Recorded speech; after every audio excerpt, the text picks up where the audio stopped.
Hi friend, let's study God's Word. So, ang didakad natin today is take heart. Yung Bible verse is from John chapter 16, verse 33.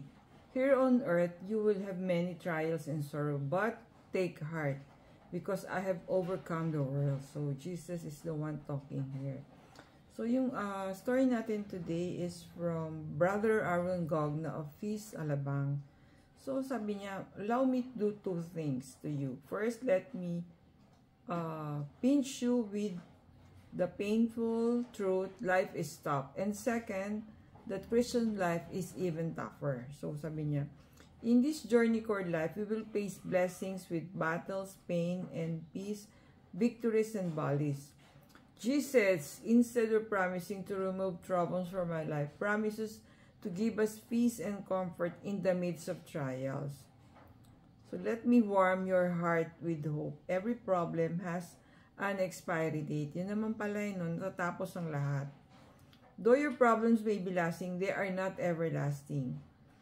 Believe that your condition is not your conclusion. We are called to take heart, not in our abilities or in the situation, but in the finished work of Jesus.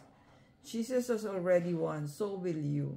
So take heart. So, Brother Aaron is comforting us that, kumbaga, hindi lahat ng problem is forever. There's always this bright side of things, and matatapos din or mag-expiry date din yung problema, mare-resolve din siya, magkakaroon siya ng solution.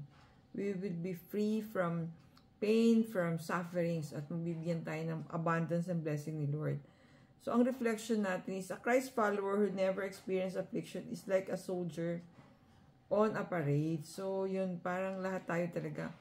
Sabi nga, gold is tested by fire. So, si Lord is keeping on developing us. Let's just see it as a growth in our life, yung mga challenges or test na binapadala ni Lord sa atin. Thank you, Lord, for opening me peace in the midst of trials. Amen, amen. Thank you for watching. See you in our next video.